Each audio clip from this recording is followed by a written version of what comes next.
the way you deal with the world around you, there's all this stuff going on, all the stimulus. Your brain can't prioritize it all. So what we're sitting here chatting, and the expectation is whatever is going on, we know and understand, but you're seeing way more than other people see. You're hearing more than other people see. You're smelling more. Your ability to filter out details isn't there, so you see it all. And so now you're seeing this world at a heightened level of detail.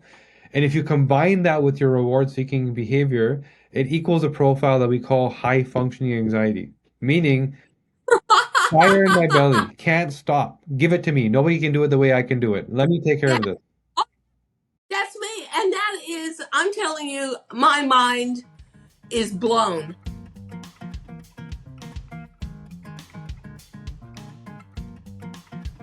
Hi, everybody. This is Diane Gilman, formerly known as the Queen of Jeans, but now the proud host of my podcast based on the title of my second book, Too Young to Be Old, which is really my philosophy. However, it's not all in your head. A lot of it is in your DNA. And today we've got Kashif Khan. He has a company called the DNA Company. He took my DNA for the first time in my life, and I just turned 79 on the 18th. He took my DNA. He did the first reading for me ever. And we've got the results. And many of them, I think, are so universal that we're all going to be fascinated. So first of all, Kashif, I thank you so much. I read through this, and some of it I went, my DNA. And some of it was like, oh no. And some of it was like, oh no, I don't know what that means. So I'm going to start by going to, there's 3 different levels. There's blue level, which is, I put a happy face beside it, like, yeah, that's good. There's no risk here. Yellow is sort of beware. And red is not so good, an unhappy face with a tear. So let's start with happiness. Yeah. What is, it says, your body's defense, Diane, against the onset of inflammation in your blood vessels caused by harmful toxins is optimal. What does that mean So for me, health the wise? way we think about disease isn't it just happens. Like Alzheimer's doesn't just happen. Cardiovascular disease doesn't just happen. Something has to cause it, right? And the way we understand now that we have your DNA sequence, we see all the pieces of that story, which is there's hardware. So you have your heart and you have your arteries around your heart. And cardiovascular disease usually doesn't happen in the heart. It's usually in the arteries first. So calcification, cholesterol blockages, and then eventually the heart starts to struggle. So we've determined if I were to take an artery and splice it and look at this tube, right? The inner lining, the inside where the blood actually touches, is called the endothelium lining. That lining, based on your DNA, you have this stainless steel, best quality version of. Meaning, Yay. yes. So now what we know is that the things that usually cause inflammation here, which leads to disease, less likely to affect you. So that's not the priority for you. There might be something else going on. So it's about allowing you to focus your energy in the right place because you have such good cardiovascular hardware. It's very unlikely to fail.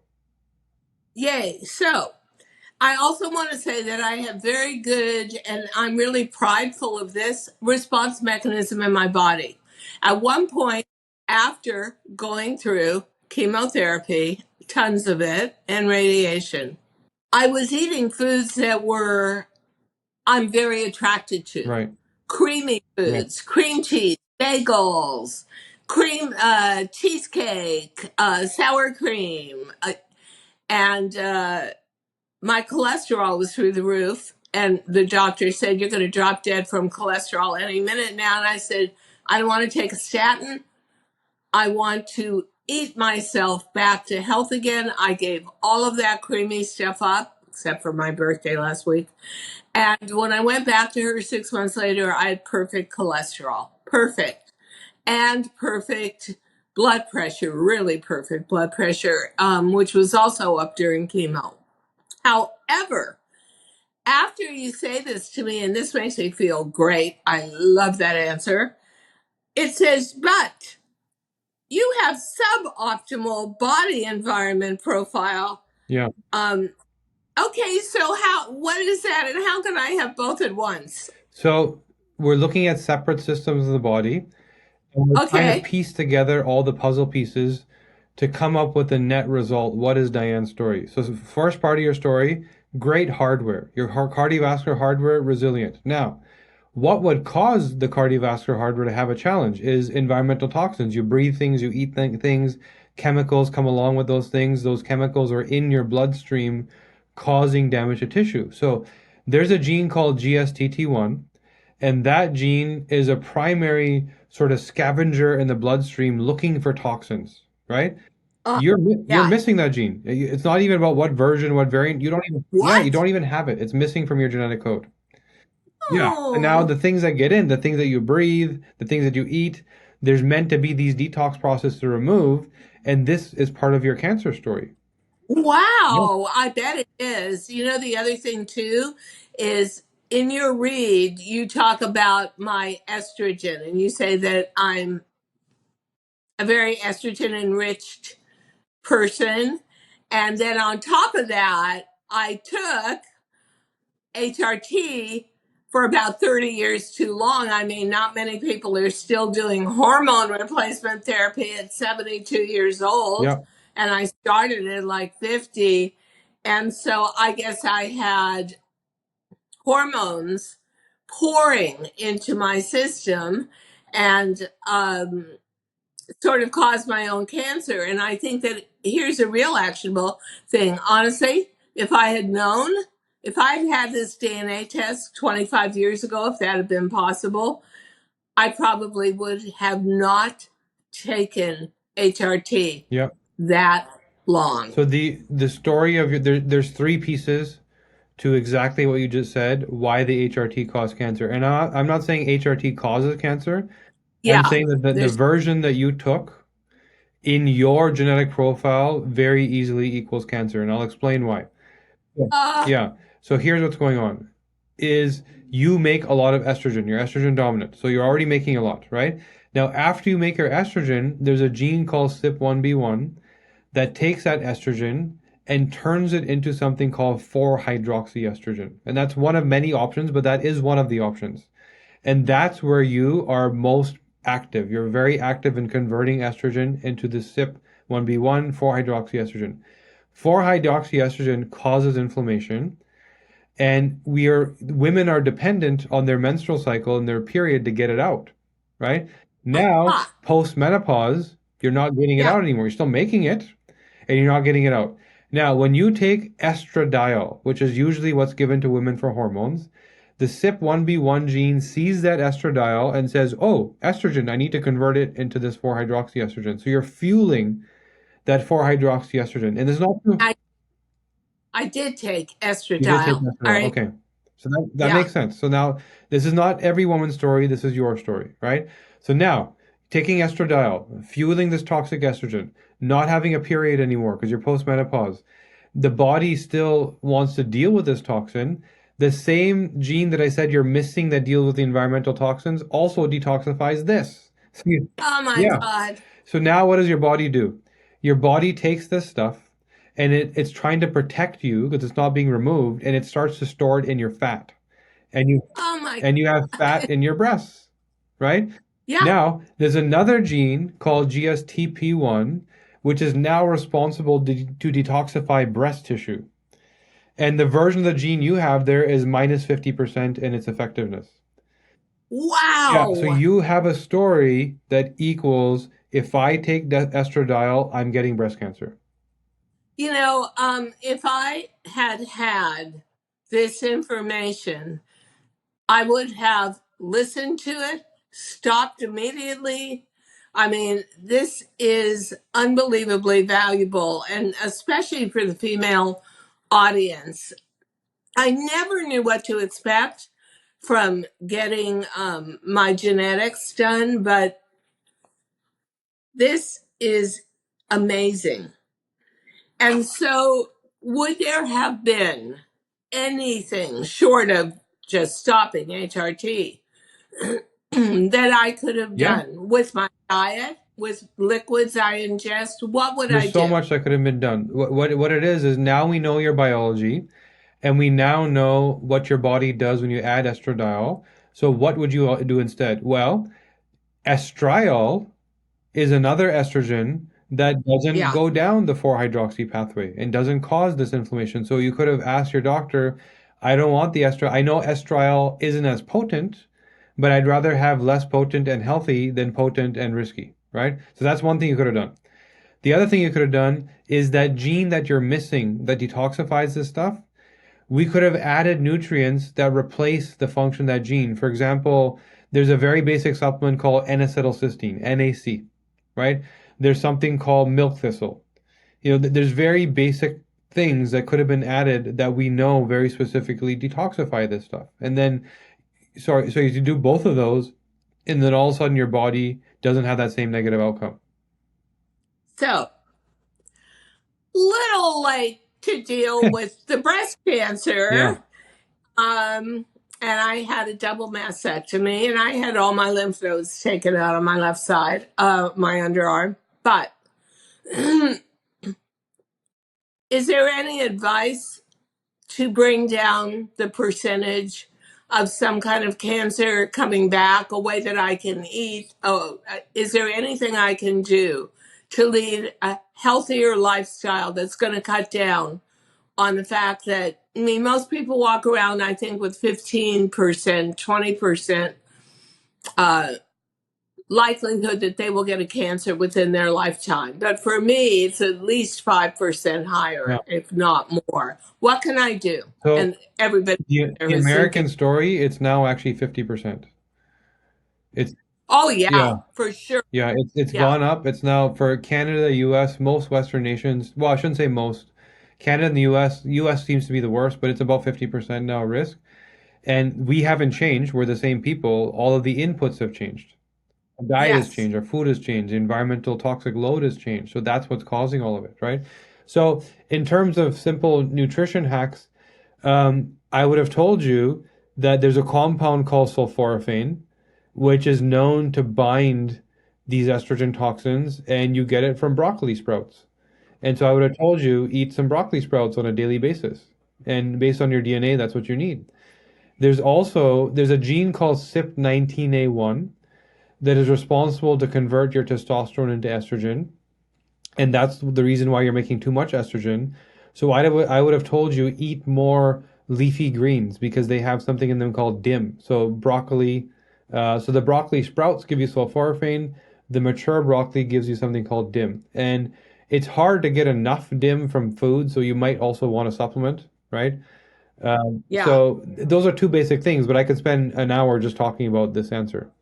So here's what's interesting, and I asked you this before we went on air and we were chatting. I am attracted to things that are, according to this DNA readout, really fatal for me. Like, for instance, it says in the readout that I have very little chance of getting diabetes. Thank you. But I'm actually not in any way attracted to sugar. And if you took sugar away from me today, if you said, okay, you can have sugar or salt, that wouldn't even be a contest. It would be Yeah, salt. I put salt on everything. And I have a genetic profile that makes hypertension a killer for me, and very much part of my profile. And in fact, my father died from hypertension, although at 85 or 87.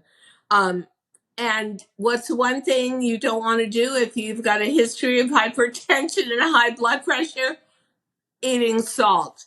So I'm going to ask a generalized question first. Is there a correlation between what we are prone to and the foods that get us there?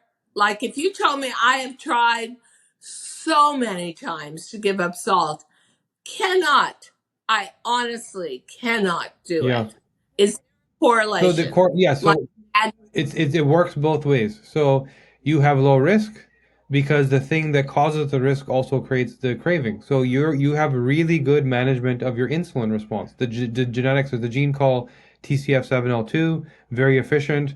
So you do a good job of regulating insulin, which means you don't have that spike. You don't have that desire that's being driven through insulin to eat more sugar and eat more starch, right? So it's innate. But at the same time, this desire for salt, keep in mind that this concept of salt causes hypertension is based on studying the context of people eating processed table salt. Right? oh, If you okay. eat mineral salt, like proper than what it was meant to be, not the processed, I eat red sea salt. perfect. I So now Yeah. that salt is full of minerals. It actually is good for your blood vessels. It actually has magnesium and things that allow your blood vessels to dilate better, right? So when we have questions around what we hear, you also have to understand what version are we talking about, the American processed Oh, version okay. or the real thing? That makes me feel good. And so I'm going to ask you another question because my parents both had very high cholesterol. Although my parents lived 87 for my father, 95 for my mother. Um, what do you mean when you say your body's efficiency in using cholesterol to deal with inflammation is optimal? How does cholesterol deal with inflammation? So this is where cholesterol is so misunderstood, sorry. So we think that I have a cholesterol level that's high and I have a blockage and I need medication. That's what we hear, right? What's really going on? I offered statins, Yeah. and I wanted to see if my body, free from outside sources, could respond to a highly improved Yeah. diet. We were So discussing that. now what we know is that first step, some environmental toxin enters your body, or stress, or you have a leaky, damaged gut. Some source of inflammation has to first happen. Then some part of your body, suppose you didn't have the really good cardiovascular hardware, suppose you had the bad version, then that thing might get inflamed. The tissue gets damaged and inflamed from the toxin, the stress, the sugar, the chemicals, whatever it may be. Now, once there's inflammation in tissue, the body will actually use cholesterol as a hormone to fix the inflammation. It will literally send it to that site, and it's kind of like a Vaseline smoothing out damaged tissue. And yeah, that's what cholesterol does. It fixes damaged, inflamed tissue. Now, yeah, the Wow. challenge is that when that cholesterol meets the toxin that damaged the tissue, the cholesterol also gets damaged. And then the cholesterol receptors don't recognize it anymore and they don't move it around anymore. And it stays there and it builds up. And then eventually a doctor says you have a cholesterol problem. But what you really had was an inflammation problem and then a toxic burden. And this has to do again with your unique genetics and how you deal with the environment and which detox pathways are broken. And that's how it actually works. So, if I have inflammation, not if I do, in my right knee, and they said, oh, it's arthritis, it's everywhere throughout your knee, I can't find anything to bring that inflammation down. I've tried everything. But so are you saying that cholesterol is going to that knee and trying to bring it down? It's really that specific? So no, not the knee. So cholesterol will go to vascular tissue, your brain, Oh, right? That type of okay. tissue. Now your knee, this is why arthritis lingers. It's you need different things to repair. So for example, there's cartilage, there's glucosamine in there that gets depleted, right? So the way you get there is different. And again, we always start with the same question. Let me look at your DNA to see what job your body doesn't do properly. And Yeah. how is that related to the problem you're describing? Because there's not one single path to get there. There's many ways you can get there. And we may find that, for example, it's simply your gut doesn't work properly and your leaky gut. And so there's toxins that are exiting your gut wall causing inflammation, and it happened to hit your joints first. So we first always try and figure out the root cause. And if we address that, the symptoms kind of dwindle away. Wow. And so I'm going to ask you, I mean, I've this DNA report, and I'm saying this to my audience. could have saved me years of pain and years of cancer building up in my breast. And it really allowed me to use my years from 72 to 77, and I'm talking about age, in a much happier, more efficient way. So, one thing you say is the way my body regulates blood pressure during times of stress is suboptimal. How can I improve that? So if I go to your report, what I see here is that you don't process nitric oxide properly. And nitric oxide, there's a gene called NOS3, which regulates nitric oxide production utilization in your body. And this is a key nutrient for your blood vessels to be able to dilate properly, right? And so now you don't have proper access to that nutrient. So there's two things I would say to you. One is the highest expression of the NOS3 gene in your body is in your nostrils. So when you breathe through your nose, deep nasal breathing, you end up producing more nitric oxide. So for you, Oh, you have to go. Then this is why people that do yoga and meditation seem to yeah. feel healthier for longer because they produce a lot of nitric oxide to that breathing. So that's one thing I would tell you. I would also tell you to take a nitric oxide supplement, and I could recommend specific ones for you that help you make more nitric oxide. Nitric oxide is the thing where every day you wake up with zero, right? Literally, if you test yourself in the morning with a little test strip on your tongue, it's always going to be zero. So every day you need to do something about it. It's supposed to come from food. It comes from plant foods like beets and root vegetables. But for you, you don't do a good job, so you need to put some extra work into that, and that's the thing that will help you regulate your blood pressure. Wow. And I never understood it because they don't explain much to you. They're too busy doing it to you to try and save your life. But when I was going through chemotherapy, and any woman out there who's listening to this and has gone through that protocol of chemotherapy, um, they would take my blood pressure every week and my weight. And I was gaining like 5 pounds a week, 7 pounds a week. I mean, it was alarming. And my blood pressure was scary. And it was because I was retaining a ton of fluids. That's what they said. And that pressure was bringing up my blood pressure and all that fluid retention. And that is an issue for me. That doesn't seem to be mentioned Yeah, I think anywhere. I think That part there's of there's retention. more to the story. So there, whatever you hear medically is based on symptoms, right? That there's Yeah. we understand biology. It's not that we don't know, it's that what we know isn't applied in medicine. Medicine is diagnose and prescribe, right? It's not let's dig deep into biology and find what's broken. So when women go through a random weight gain, especially fat, and I would argue that it probably wasn't just liquid, it was probably also fat. And when you find that the way you're wired is you have bad glutathione activity. So glutathione is this antioxidant that your body uses to remove environmental toxins.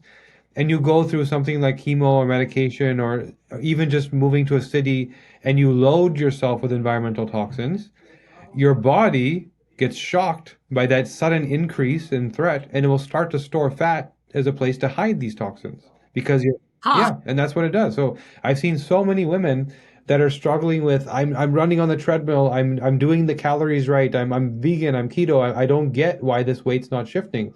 And then we look and there's chemicals, there's mold, there's heavy metals, and their body is using the fat to protect their organs.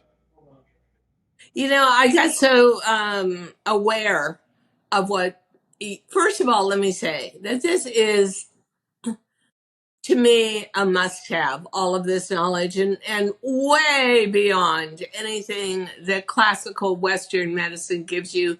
And frankly, when you have cancer, they're just so focused on the now and saving your life, right? Um, But what fascinates me also about your DNA read is it is not only about medical. It's about emotional and everyday things. Like, I've been a career woman all my life. Even as a little girl, when there was no such word as career woman, I wanted to be a career woman. Yeah. You say in my DNA profile that I have just, but it's good. It's a good one with the happy smile face. A normal likelihood to excel in reward oriented Yeah. careers such as sales. And that's exactly what I did. And as a matter of fact, I excelled even more when I took over the sales personally across a TV screen for QVC HSN. How can you know that So from if I DNA? have your DNA, I know your Yeah. personality better than you know yourself. Because the Oh. DNA doesn't lie. You can lie to me about who you are, DNA doesn't lie, right? So why do I say that? Because your how you perceive the world and how you behave is all driven by neurochemicals. And the volume to which you produce them, bind them, how long they last in your brain will determine how you feel and how you perceive. So let me give you a couple of examples. The thing that you just mentioned, the reward-seeking behavior, dopamine is the chemical that your brain uses Yeah. to experience satisfaction. Eat some nice, tasty food, achieve something at work, make a sale, you get that hit, that satisfaction. So, what I see in your dopamine pathway is you bind enough, you make enough, you use it properly, but it doesn't last long enough. So your clearance is a little bit rapid. And when the clearance is rapid, it's like, what's next? What's next? It's never. Oh, totally. And I went into a career when I went into television, and I was an entrepreneur, which you say is part of my profile as well. No Yep, kidding. Business development, entrepreneurship, that was yep, me. But I would, every show I did, there's a monetary goal, yep. and I always wanted to You always, yeah, overachieve. Their comment to me was, well, so what are you going to do first yeah, next? However well you did, that was done yeah, already. If the show was over for 30 seconds, it was okay. You got another show in 3 hours. You're going to outperform what you just did. So I guess I got into a career that was sort of fed yeah. me. So this is what happens. People either fall in line with what they're designed for and they thrive, or Yeah. they fall in line for what they're not wired for and they start to use words like anxiety, depression, burnout, addiction, because they don't have anxiety, burnout, and addiction. What they have is a context that they're not designed for. They have an internal superpower that they don't understand that they're using because your same wiring, this reward seeking entrepreneurial behavior is also what leads to addiction. It's also what leads to Oh, depression. yeah. I could see where I could have a very addictive personality, although you say I don't. Yep. But the other thing, too, is I knew what I wanted to do by the time I was like 3 years Yeah. old. And my parents did absolutely not want me to do that. And yet I knew that was so right for me. Yeah. And I'm so drawn to it as a child, as a young teenager, as a young adult. I had to leave home to express myself in that area, and I did it. I had to make a huge choice between family and career, and I was so wired into a career that I walked away from family. Yeah. I had to. I felt it was my Yeah. destiny. You're very reward seeking and your serotonin pathway. So serotonin is this neurochemical that allows you to experience reward. Sorry, it allows you to experience, sorry, mood regulation, not reward. We talked about Yeah. reward. So the way you deal with the world around you, there's all this stuff going on, all the stimulus. Your brain can't prioritize it all. So what we're sitting here chatting, and the expectation is whatever is going on, we know and understand, but you're seeing way more than other people see. You're hearing more than other people see. You're smelling more. Your ability to filter out details isn't there, so you see it all. And so now you're seeing this world at a heightened level of detail. And if you combine that with your reward seeking behavior, it equals a profile that we call high functioning anxiety, meaning fire in my belly. Can't stop. Give it to me. Nobody can do it the way I can do it. Let me take care Yeah, of this. that's me. And that is, I'm telling you, my mind is blown by the amount of detail on even an emotional level that you can get out of your DNA company. And let me also say, and I was saying it before the show, so I'm reading something here and it says you're better equipped to manage your emotion in careers that involve high levels of trauma, da da da. But there's another part that says you're prone to anxiety. And I'm reading this and then I go to my bedroom and I'm sitting on the bed and I realize that I've got like a case of anxiety over reading that I get more Yeah. anxiety than other people. I said, Diane, stop your brain. You're having an anxiety attack about future and past Yeah. So anxiety. you're this again, this same thing, this trait, it's the anxiety that could drive you forward because you're constantly never satisfied, Totally, right? totally. Right? Or for somebody else, it could be the anxiety that they never leave their home because they're not getting what they seek and it just feels horrible. So this is where, unwinding all these mental health issues, which we're dealing with so much more now than ever before. I can tell you, most people listening right now that have words like depression, anxiety in their vocabulary, I can tell you that most of those things aren't real. They are your genetic wiring. Diane, clinically, if a clinical geneticist looked at her DNA, they would tell you she should be on depression medication, right?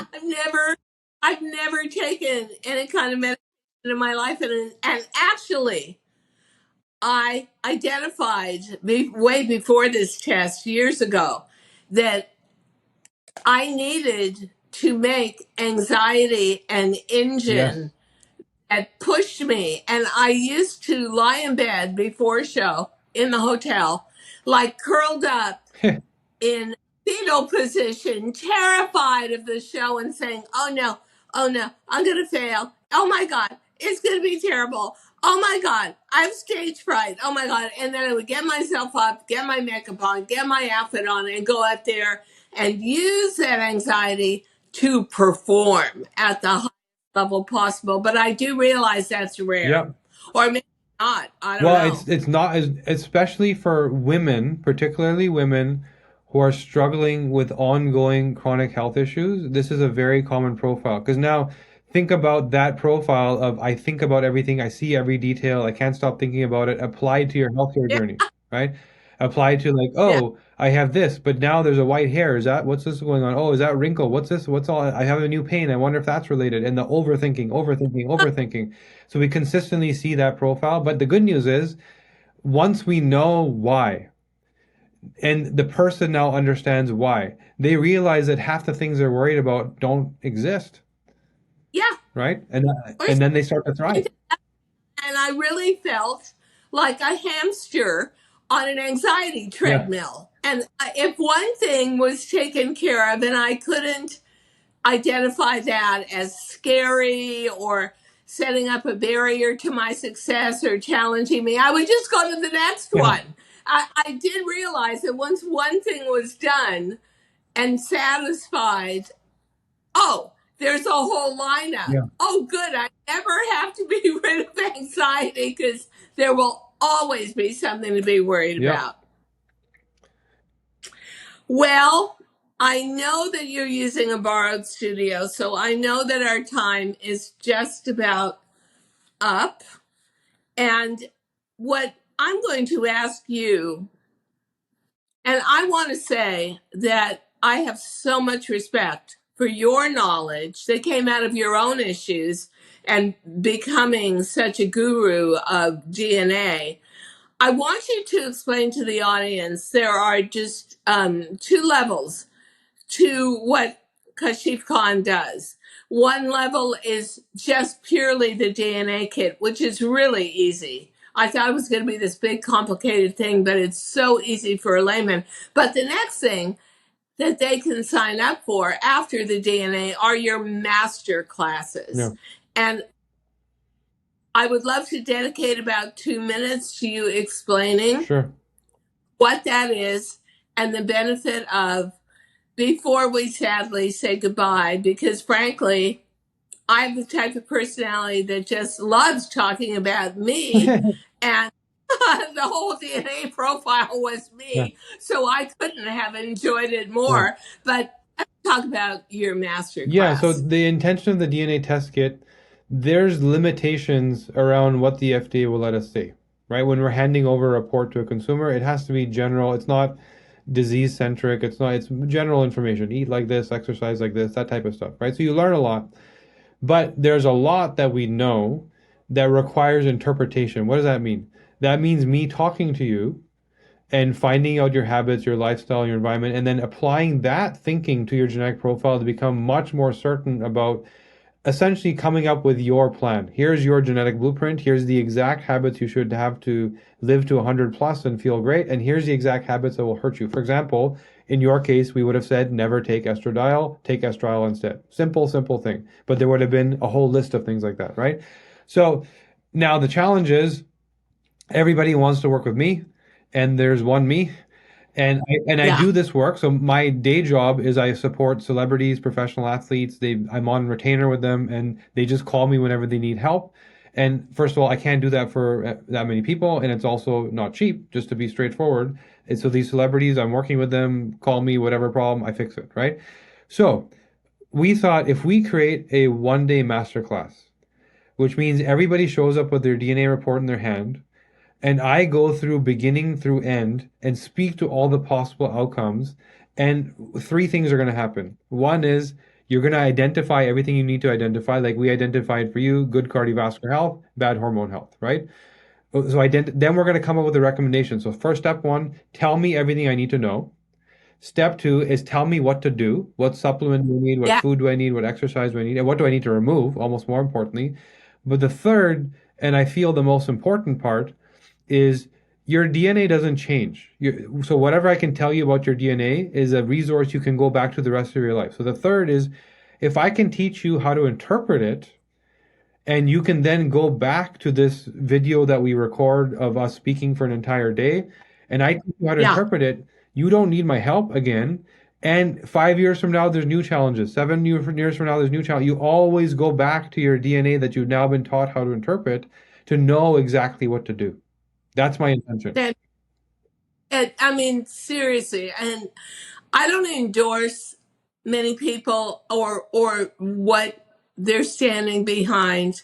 I don't get this enthusiastic ordinarily, but this I think is so elemental. And I think, honestly, Kashif, the one thing I learned from having cancer, because honestly, I had never even spent a night overnight in a hospital before 72 years old and being diagnosed.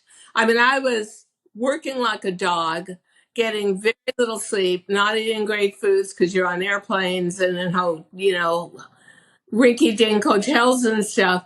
Um, and then suddenly hit with this. But when it came to the aftercare, where I had aching in all my joints and I had certain issues, and I went back to the team that had saved my life with chemo and radiation, they had no answers for me at all. But let me say that this DNA report is a huge encyclopedia of what you can do to extend your life and improve your life. And honestly, I thank you so It's a much. pleasure. I wish for like another eight Yeah, hours, but I know yeah, it's I feel like it too because your knowledge is so awesome. It's good talking to you. But in this the master class, just so everyone knows, this is something that we're creating specifically for Diane's community, so it doesn't exist on our website anywhere. So if you go try, it doesn't it you if you go to so my personal website, cashconofficial.com, right? It's literally my name, and that's where these celebrity people book time with me, whatever.